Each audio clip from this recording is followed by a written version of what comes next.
नमस्कार। इसके पिछले लेक्चर में हमने कंडीशन स्टेटमेंट के बारे में पढ़ा था।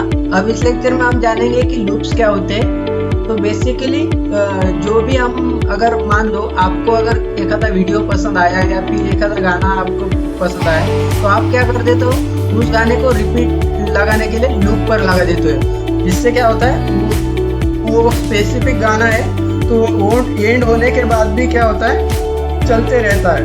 बट यहाँ में इसका यूज कैसे करते हैं, अगर मान लो अगर मुझे एक आधा नाम टाइप करना है तो वो मुझे करना है, मान लो 50 से 100 बार टाइप करना है कि नहीं। तो मैं क्या करूँगा, उसे लूप पर लगा दूंगा और कम से कम कोड के अंदर वो जो है मेरा आउटपुट आएगा वो 50 बार या फिर 100 बार, जितनी मेरी कंडीशन दी है उतने बार वो क्या होगा, वो आउटपुट में आएगा।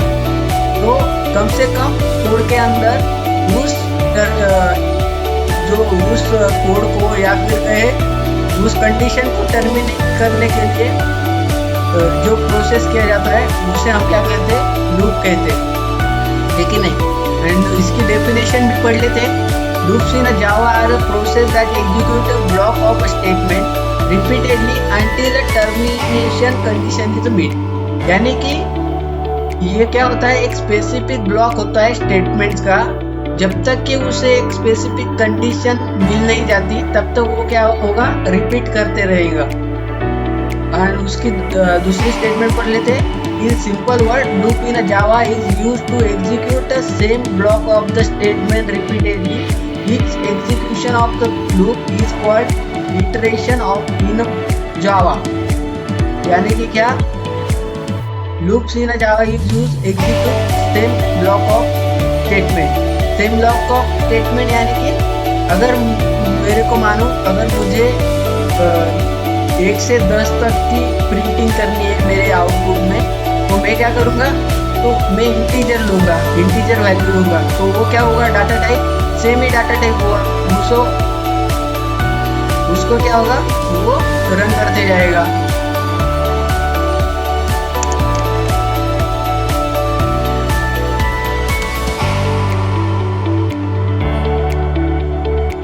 अब हमने जान लिया कि लूप्स क्या होते हैं। अब इसको देखते थे कि लूप्स बेसिकली कंडीशन क्या है। तो लूप्स की 2 कंडीशन है, एक एंट्री कंट्रोल लूप होता है और दूसरा होता है एग्जिट कंट्रोल लूप। अब एंट्री कंट्रोल लूप क्या होता है वो उसके बारे में जानेंगे। In the entry control loop the control condition are evaluate before the execution of the body of the loop. If the specified condition are satisfied, then the body of a loop will be executed। यानी कि क्या होता है, इसमें body के बाद में तुरंत क्या होगा, वो लूप रन हो जाएगा। और लूप रन होते ही वो कंडीशन ट्रू है या फॉल्स है या फिर वो कंडीशन सेटिस्फाइड हो रही है, तो उसके बारे में देखेंगे वो। और एग्जिट कंट्रोल लूप में क्या होगा, in exit control loop the specific condition are test at the end of the body of the loop, therefore the condition of a loop in execution unconditionally for the first time। यानी कि इसमें क्या होगा, loop तो पहले होगा but condition बाद में होगी। इससे क्या होगा, जो भी लूप है वो जो भी कंडीशन है वो कंडीशन पहले होती है और लूप क्या होता है, बाद में रन होता है। इससे क्या होता है, कंडीशन एटलीस्ट 1 टाइम तो रन हो जाती है। इस सिचुएशन में अगर वो जो कंडीशन है वो ट्रू है, वो कंडीशन ट्रू है या फिर फॉल्स है। इस कंडीशन में क्या होगा, एटलीस्ट 1 टाइम तो कंडीशन ट्रू रन कर जाएगी बिना लूप्स के परमिशन लिए, और उसके बाद लूप्स आएगा और लूप देखेगा कि ये कंडीशन ट्रू है या फॉल है। उसके बाद में फिर से वो रिपीट करेगा या फिर नहीं करेगा, है कि नहीं। तो एंट्री कंट्रोल लूप में क्या होता है, तो एंट्री कंट्रोल लूप में पहले लूप आता है, बाद में कंडीशन आती है। इसके बाद इसके लिए क्या होता है कि लूप क्या करता है, पहले से ही चेक कर लेता है कि कंडीशन ट्रू है या फॉल्स है और फिर वो रिपीट करता है। और एग्जिट कंट्रोल लूप में पहले कंडीशन आती है, इसके लिए क्या होता है, कंडीशन एक बार क्या होती है, रन हो जाती है और लूप बाद में चेक करता है कि इसे रिपीट करना है या नहीं। तो बाद में वो रिपीट होती है या फिर नहीं होती और कोड क्या होता है, एग्जिट कर जाता है वहीं से। अब देखते हैं कि कितने टाइप के लूप्स हैं हमारे जावा के अंदर। तो जावा के अंदर बेसिकली 3 टाइप के लूप होते हैं, for loop, while loop and do while loop. ये 3 टाइप के लूप्स होते हैं। आइए जानते हैं इनको प्रोग्राम की हेल्प से ये कैसे रन करते हैं जावा के अंदर।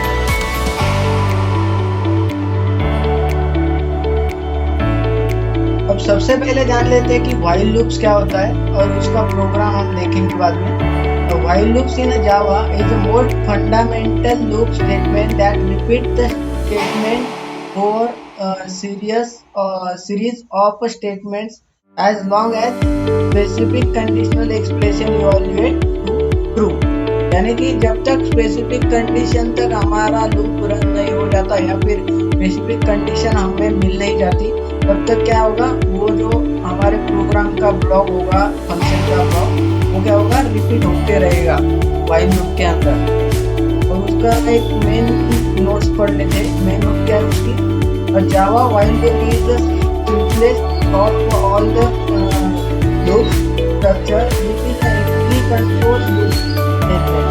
जैसे कि हमने पिछली बार पढ़ा था। अब वो entry control and exit control क्या होता है। एंट्री कंट्रोल में क्या होता है, बेसिकली जब हमारी पहले लूप आता है, बाद में कंडीशन आती है। ये क्या होता है कि लूप क्या करता है, चेक कर लेता है कि कंडीशन ट्रू है या नहीं, तो वो डायरेक्ट क्या करता है, एग्जिट कर लेता है। और एग्जिट कंट्रोल में क्या होता है, पहले कंडीशन आती है, वो अगर फॉल्स भी हुआ तो क्या होगा, फॉल्स होने के बाद भी वो कंडीशन क्या करेंगे, एक बार कम से कम रन हो जाएगी।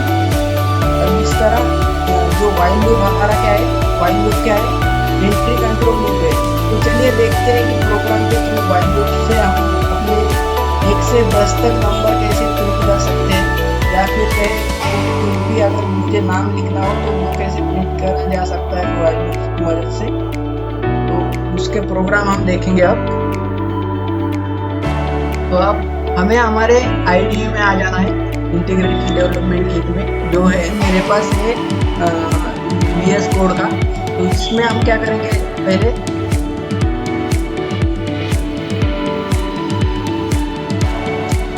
सबसे पहले क्या करना है, हमें हमारा क्लास डिफाइन करना है। तो क्लास क्या करेंगे, जिस भी नाम से हमने हमारी फाइल बनाई जावा की लूप्स की, तो उस नाम से क्या होगा, हमारा क्लास डिफाइन होगा। अब उस क्लास के अंदर हमारी मेन मेथड आएगी। पहली method public static void main, public static void main, और इसके अंदर आगे आएगा स्ट्रिंग आर्गुमेंट,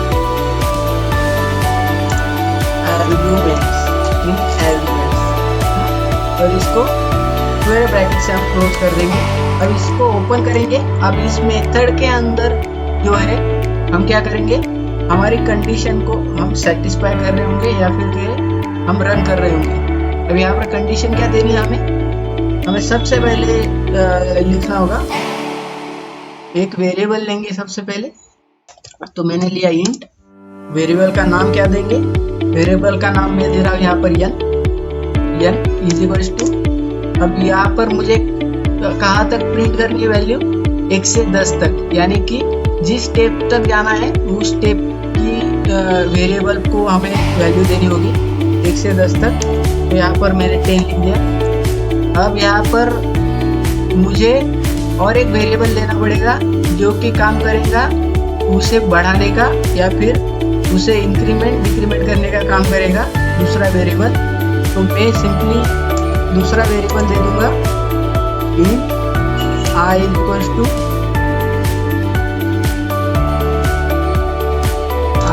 टू जो होगा 0, यानी कि इसको आप स्टार्टिंग भी बोल सकते हैं।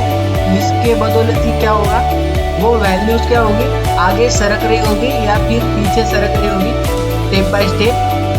अब इसको हम क्या करेंगे, व्हाइल लूप में यूज करेंगे। अब व्हाइल लूप में कैसे यूज करेंगे हम इसके, तो व्हाइल, हमें इसे व्हाइल लिख देना है। व्हाइल में ब्रैकेट यानी यहाँ पर मेथड होगी या फिर कंडीशन होगी। अब कंडीशन क्या है मेरी यहाँ पर, जब तक जो i है, जब तक smaller and equals to n के नहीं हो जाता, तब तक क्या करो, उस लूप को टर्मिनेट करते रहो। यानी कि क्या होगा, अब i is smaller and equals to क्या होगा, n के, जब तक ये जो कंडीशन है वो सेटिस्फाइड नहीं हो जाती तब तक क्या करो, आउटपुट में क्या दो मुझे, आउटपुट में मुझे क्या दो, आई की वैल्यू दो, आई की वैल्यू। यानी कि क्या होगा, आई की वैल्यू यानी क्या, वो इंक्रीमेंट होने वाली वैल्यू 1 2 3 4 5 6 ऐसी वैल्यू जो है, आई जो इंक्रीमेंट होके आएगा, रिपीट होके आएगा, वो वैल्यू मुझे आउटपुट में दो, है कि नहीं। अब इसको हम इंक्रीमेंट तो अब हमने करा ही नहीं, अब इंक्रीमेंट कैसे करेंगे, जो भी हमारा इंक्रीमेंट जो ऑपरेटर था वो ऑपरेटर हम यहाँ पर यूज़ करेंगे, जो अरिथमेटिक का ऑपरेटर हम बोलते हैं जावा के अंदर। तो हमें इंक्रीमेंट किसे करना होगा, हमारे स्टार्टिंग वैल्यू को, स्टार्टिंग वैल्यू क्या है हमारी, आई है कि नहीं, 0 से आई, हमें कहाँ तक जाना है, 0 से आई तक जाना है, यानी कि स्टार्टिंग वैल्यू हमें हमारी आई है, तो हमें इससे ही इंक्रीमेंट करना होगा। तो इसको इंक्रीमेंट करेंगे और इसको क्लोज कर देंगे। अब यहाँ पर देखते हैं व्हाइल लूप कैसे वर्क करता है। अब देखिए, इसको सेव करेंगे, सेव करने के बाद सॉरी यहाँ पर सेव करने के बाद देखो, अब यहाँ पर रन करेंगे। यहाँ पर देखो हमारी वैल्यूज आ चुकी है 1 से 10 तक की।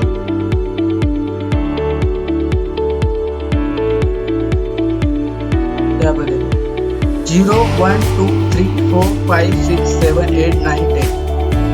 जब तक, अब ये कैसे रन हुआ, 0 1 2 3 4 5 6 7 8 9 10। अब यहाँ पर देखो व्हाइल लूप में क्या हुआ, सबसे पहले आई है, आई क्या है, आई की वैल्यू क्या है 0 0, और हमारा लास्ट जो गोल है वो कहाँ तक का है, n है, n यानी कि 10 तक हमें जाना है। अब 0 से 10 तक जाना है। तो क्या होगा, यहाँ पर क्या होगा, यहाँ पर वो वैल्यू आ जाएंगी, आई यानी कि यहाँ पर 0 है।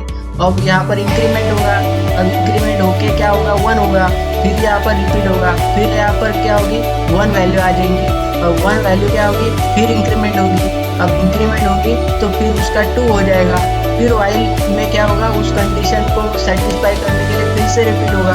अब रिपीट होगी तो यहाँ पर जो पहले आई थी 2 वैल्यू, वो यहाँ पर आ जाएंगे आई के ब्लॉक में। अब आई के ब्लॉक में आ गई, वो वैल्यू में क्या होगा, इंक्रीमेंट होगा। अब इंक्रीमेंट हो गया, वो वैल्यू 2 से क्या बन जाएगी, 3 बन जाएंगी।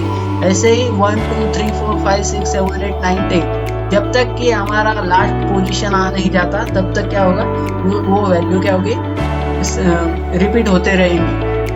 ऐसे काम करता है हमारा व्हाइल लूप। अब देखते हैं कि डू व्हाइल लूप कैसे काम करता है।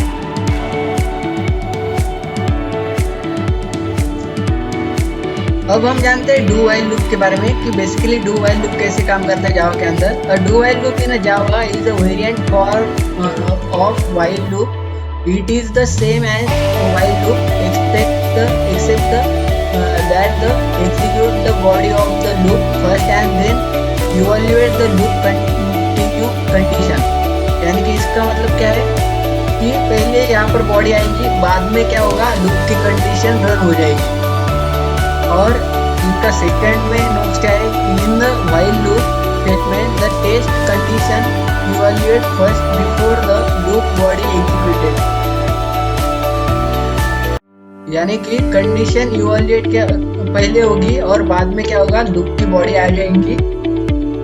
If the condition is initially pass false the body of loop while not executed at all. यानी कि अगर कंडीशन फॉल्स हो जाएगी तो क्या होगा, बॉडी एग्जीक्यूट नहीं करेगी। यानी कि एक बार कम से कम कंडीशन क्या होगी, रन हो जाएगी, बट इसके बाद अगर फॉल्स हो जाएगी तो वो क्या होगी, रन नहीं होगी। अब इसे जानते हैं, इसके हेल्प से, प्रोग्राम की हेल्प से हम जाएंगे हमारे आईडी में। तो आईडी में आ गए VS कोड में। अब उसे हम क्या करेंगे, पहला ही प्रोग्राम रख देते हैं, हमें 10 तक जाना है। अब हम डू व्हाइल के हेल्प से कैसे जाएंगे 10 तक। अब यहाँ पर क्या करेंगे, डू के अंदर क्या करेंगे, हमारा जो है कंडीशन प्रिंट कर देंगे, लूप प्रिंट करते हैं बेसिकली। साउथ यानी कि system dot out dot print south में क्या करेंगे, जो भी हमारी पहली कंडीशन थी उसको प्रिंट करेंगे। यानी कि आई जब तक कि स्मॉलर एंड इक्वल्स टू 10 नहीं हो जाता तब तक क्या करो, इस वैल्यू आई को क्या करो, इंक्रीमेंट करते रहो, है कि नहीं, इसको इंक्रीमेंट करते रहो। बट हमने तो यहाँ पर कंडीशन दी ही नहीं। अब कंडीशन क्या थी, सॉरी, जब हमने यहाँ पर प्रिंट में लिखा है आई स्मॉलर एंड इक्वल 10, तो ये गलत है। हमें प्रिंट में क्या लिखना चाहिए, सिर्फ आई लिखना चाहिए।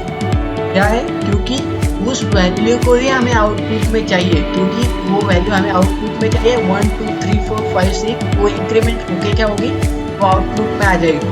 अब यहाँ पर हमें क्या होगा, इसकी जो है कंडीशन लिखनी होगी। तो कंडीशन क्या है इसकी, कहाँ से कहाँ तक है, वाइल डू पहले लिखा, अब वाइल की कंडीशन हम लिखेंगे। वाइल कब तक, जब तक I smaller and equal to n नहीं हो जाता, सॉरी n नहीं हो जाता, तब तक क्या करो, इस कंडीशन को टर्मिनेट करो या फिर रिपीट करो। अब देखो इसको सेव कर लिया, अब इसको रन कर देते हैं। और रन करने के बाद देखो यहाँ पर हमारा आउटपुट आ गया 0 1 2 3 4 5 6 7 8 9 10। तो यही हमें चाहिए था, जो कि हमने डू व्हाइल लूप के मदद से किया। अब हमारा लास्ट लूप हम देख लेते फॉर लूप। अब फॉर लूप की डेफिनेशन